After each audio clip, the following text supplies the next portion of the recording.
Enggak, ini dulu zaman adik kelas kuliah paling cerdas di Fakultas Ekonomi. Yes. Kita Luar Terima kasih, biasa. Pak. Semoga masih tetap cerdas, Pak. Jadi Pak Anies terima kasih atas paparannya. Tadi Bapak menyebutkan beberapa poin yang terkait dengan bagaimana kita meningkatkan skills dari angkatan kerja kita. Bapak menyebutkan pelatihannya praktis, PMA bisa dilibatkan, kemudian negara tidak bisa sendiri, harus inklusif, dan kemudian CSO atau komunitas itu juga dilibatkan. Tujuannya agar kemudian menciptakan resiliensi yang ada di masyarakat. Pak, biasanya ganti pemerintahan ganti program.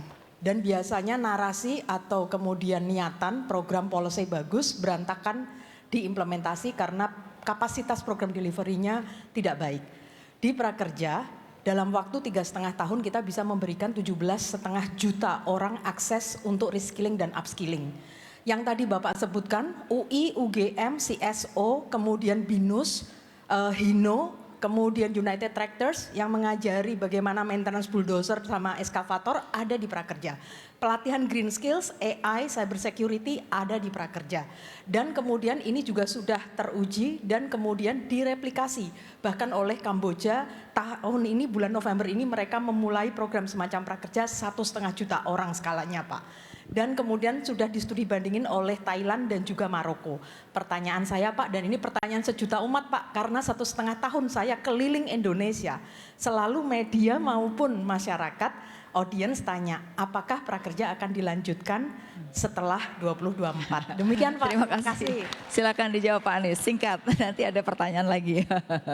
ya aspirasi pribadi atau institusi ini? No, gak usah dijawab, Gini. Kami punya prinsip, Bu, bukan dilanjutkan apa tidak. No, menurut kami sudah cukup kita ini ganti. Kita yang berada di pemerintahan tahu persis kok. Bahwa rakyat itu nggak peduli mau siapa yang jadi wali kota gubernur. Yang penting adalah mereka dapatkan manfaat. Karena itu ada 4 pertanyaan yang harus dijawab. Ketika itu bicara perubahan. 1, apa yang harus ditingkatkan? Jadi change itu bukan menghentikan dan mengubah. Change itu adalah 4 aspek. 1, apa yang harus ditingkatkan. Jadi bentuk perubahannya apa? Ditingkatkan. Yang kedua, perubahannya kedua, apa yang harus dikoreksi dari yang dikerjakan sekarang. Ya harus terbuka juga terhadap koreksi.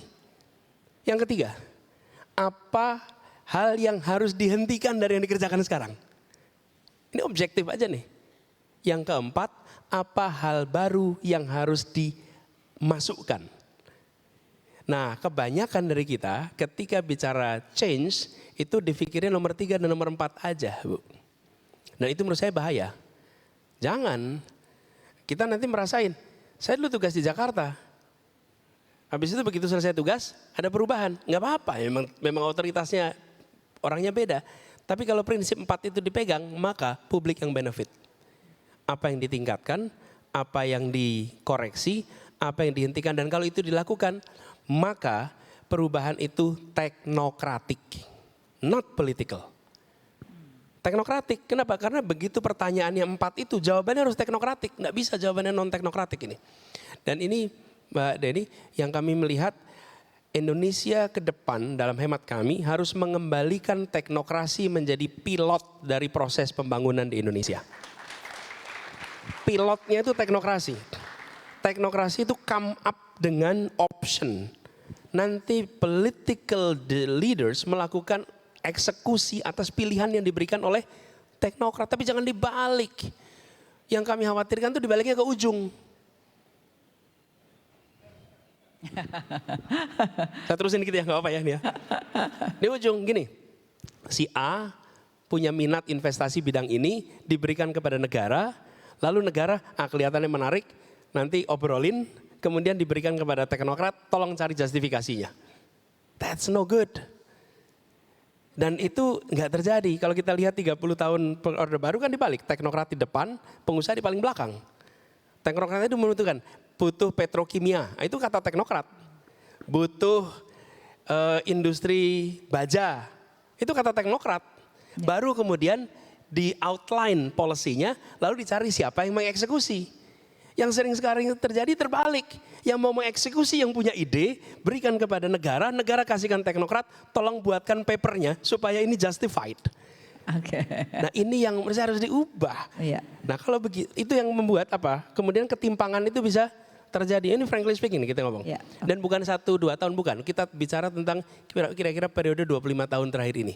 Ketika teknokrasi tidak selalu di depan. Nah kami melihat pentingnya, apa syaratnya teknokrasi pindah ke depan? Syaratnya kepemimpinan mempercayai pada ilmu pengetahuan. Iya. Syaratnya itu. Baik. Kalau leadershipnya nggak menganggap ilmu pengetahuan penting, pasti nggak akan pakai teknokrasi. Udah pasti itu. Ujiannya kemarin COVID, Mbak Fahila ini. Kemarin. COVID itu adalah wake up call. Ya. Kenapa? Karena COVID itu menguji siapa yang mengambil keputusan pakai ilmu pengetahuan dan evidence, siapa yang ambil keputusan tanpa ilmu pengetahuan dan evidence. Itu COVID. Setuju, Seluruh dunia itu, bukan cuma Indonesia. Ini harus Setuju, Pak. dikembalikan sekarang. Oke, kita kasih juga kesempatan lagi nih Pak, buat yang lain ya Pak. Silakan siapa yang nunjuk? Oh, Bu Nina Sapti. Bu Nina Sapti. Silakan Bu Nina. Nanti yang lainnya masih ada kesempatan lagi. Saya mungkin masih ada 2 penanya lagi nanti. Ini dari dosen dari FEM UI Pak. Pak Bu Nina Sapti, silakan Bu Nina. Ya, terima kasih Bu Afriani. Saya melihat ini topiknya sangat menarik, ketimpangan dan ketenaga kerjaan. Dalam program Bapak, kita masih kurang jelas nih Pak Anies. Tolong tunjukkan di mana realisasinya timpang itu kan kemiskinan berarti melebar ya, Gini rasio kita bicaranya. Lalu kita bicara ketenaga kerjaan itu kan tadi Bapak katakan jangka panjang nih Pak, ada jangka pendek juga sih. Nah sekarang tolong ditunjukkan perubahan apa dari yang ada sekarang menjadi ke depan menghapuskan ketimpangan dalam arti ringkas gitu ya. Jadi gini, tadi Bu Deni sudah mengumumkan prakerja begitu. Itu satu contoh bagaimana hasilnya itu diukur dari ketimpangan atau pertumbuhan atau apa begitu ya. Lalu yang satunya lagi itu kita melihat Bapak tadi mengatakan kualitas kan.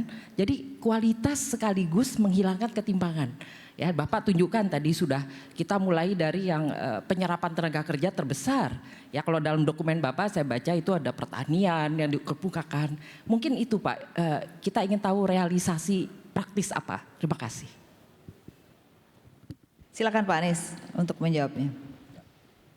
Jadi saya beri ilustrasi Ibu, 2 wilayah yang berbeda.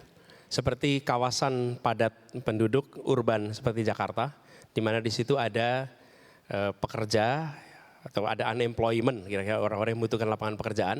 Dan di sini ada beberapa model. Ada yang memang warga Jakarta membutuhkan pekerjaan, yang kedua ada pekerja musiman yang datang ke Jakarta membutuhkan pekerjaan. Nah, bagi mereka yang membutuhkan pekerjaan di Jakarta, kami melakukannya, contohnya adalah dengan memudahkan UMKM untuk bisa berusaha. Karena itu penyerap lapangan pekerjaan paling cepat ketika di Jakarta. Apa contohnya? Yang membuat UMKM di Jakarta ini tidak bisa berkembang, itu justru bukan urusan bisnis, tapi urusan tata ruang. Kenapa? Karena kalau saya mau bikin usaha di rumah saya sekarang, saya mengajukan IUMK nggak keluar. Kenapa? Karena zonanya bukan zona usaha. Sementara usaha saya di rumah, catering, menjahit, pakainya garasi, nggak bisa. Begitu negara mengubah itu, semua wilayah dibolehkan untuk usaha, langsung saya menyerap 3, 4, 5 tenaga kerja yang ada di tetangga-tetangga wilayah saya. Kenapa? Karena diubah aturannya.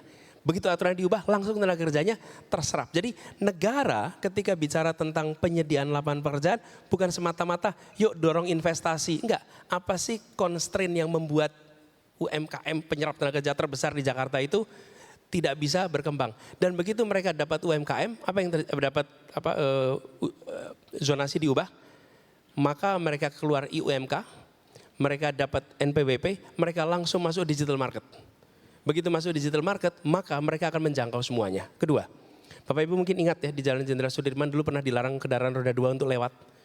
Motor nggak boleh lewat, yang boleh hanya roda 4. Apa itu artinya Bapak sekalian? Di Jakarta ini distribusi barang menggunakan angkutan per hari 13,5 juta delivery. Yang lewat Jalan Sudirman 500.000 delivery per hari. Ketika jalan itu tidak bisa dilewati oleh motor, artinya makanan kecil, snack, pesanan-pesanan seluruh orang yang bekerja di kawasan itu tidak bisa diantar dengan motor. Begitu kebijakan itu di lifting, maka mendadak pusat kegiatan perekonomian urat nadi, salah satunya yang utama di Jakarta, tersambungkan dengan rumah-rumah. Mendadak usaha kecil-kecil di rumah yang menyerap tenaga kerja menemukan pangsa pasarnya. Itu contoh-contoh konkret yang bisa dilakukan. Jadi pendekatannya tidak deduktif, tapi induktif. What is the core problem? Di situ kemudian negara membebaskan unlocking constraint-constraintnya sehingga tumbuh lapangan pekerjaan lewat usaha-usaha baru yang muncul. Gitu, Bu Nina. Ya. Terima kasih. Terima kasih Pak Anies. Nah, Pak Anies mungkin sebelum selanjut, ini ada yang menarik juga mengenai ekonomi hijau nih. Ini kan belum banyak dibahas ya. Tapi sedikit lagi, ini saya kelewatan. Kurang, oke. Yang tadi kan saya baru bilang urban. Oh, oke. Yang rural itu pertanian, peternakan, perkebunan itu didorong. Diberikan ruang yang cukup karena itu menyerap tenaga kerja di desa-desa yang membuat mereka tidak harus migrasi ke kota. Kenapa kita di Jakarta ini menemukan pekerja musiman? Betul. Begitu mereka selesai tanam, jarak dari Jakarta 10 jam, selesai tanam, selesai itu mereka ke Jakarta cari kerja. Karena tidak ada aktivitas lain di desanya. Nah ini yang menurut saya sektor itu kenapa tadi kami sebut mereka bisa menyerap sampai 44% sesudah tenaga kerja. Tapi dia justru tidak mendapatkan perhatian untuk dorongan investasi ke sana.